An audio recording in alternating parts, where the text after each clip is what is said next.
Hello and welcome to Chandra Academy. Sumsokon Mokan Chandra Academy. In today's video, we are going to calculate the following limits. A is the limit when x tends to 1 of 1 minus square root of x over x minus 1, and b is another limit when x tends to minus 1. Here we will have two undefined forms that we will write undefined form UF of the form 0 over 0. But we will see that we can solve them by doing some manipulation on what's inside the limit.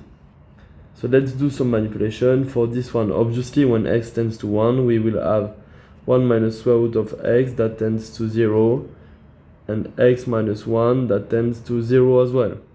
But we can manipulate a little bit that to not have something which has the form 0 over 0. So how to write it well for all x where there is no problem, so different from 1. 1 minus square root of x over x minus 1. Here we see that we have x tends to 1. So the deal will be to make up here some x minus 1 at the top and at the bottom. And especially, so here there is almost 1, especially get rid of this square root. So how are we getting rid of the square root? We have to remember the identity a squared minus b squared is equal to a plus b times a minus b. And if here we say that we have a minus b, and that we multiply at the top and at the bottom by a plus b, so at the top and at the bottom, we will get rid of some things and we will solve the exercise. This thing is equal, let's rewrite it, to 1 minus square root of x over x minus 1 times 1 plus square root of x over 1 plus square root of x. Okay, I do not change anything because this whole thing in yellow is equal to 1.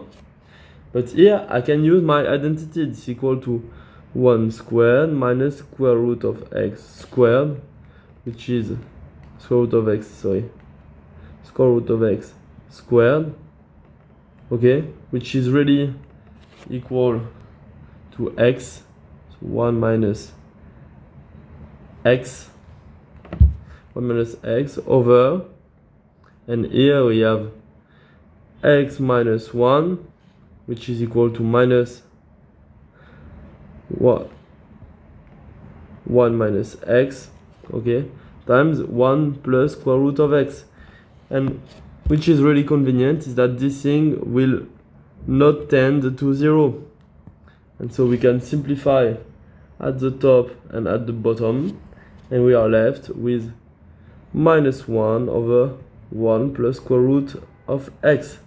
And this thing will tend, when x tends to 1, this thing will tend to minus 1 over 1 plus square root of 1, is equal to 1 minus 1 half.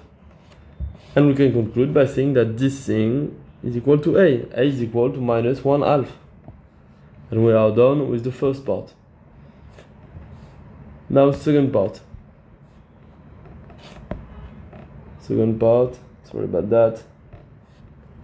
Second part, we are looking for b, which is still the limit when x tends to 1. So we will want to make up here some x minus 1 or 1 minus x.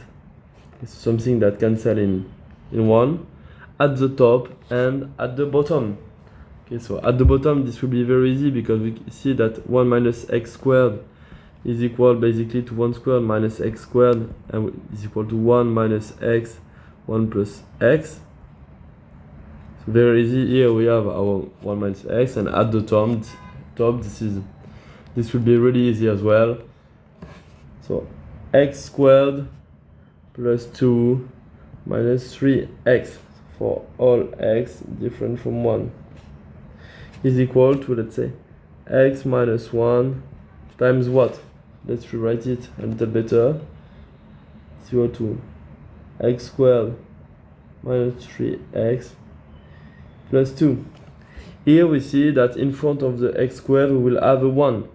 So here we have to have a 1 because this is the only part that gives us the x squared. So here we have x, here we have x, and for the only part that can give us a unit, okay, something without a x, this will be in this part here, and we see that here we have a 2. So minus 1 times this thing, has to be equal to 2. And so this is equal to minus 2. And if we develop, we have x squared minus x minus 2x plus 2, which is exactly this. And so we can rewrite our function here as, like, for all x different from 1, x squared minus 3x plus 2 over 1 minus x squared is equal to what? It's equal to x minus 1 times x minus 2 over what? Over 1 minus x times 1 plus x. And this thing here, so let's say this thing here is exactly equal to minus 1 minus x, okay? And so I can simplify both together. Perfect. And what am I left with? This thing will be equal to minus x plus 2 over 1 plus x.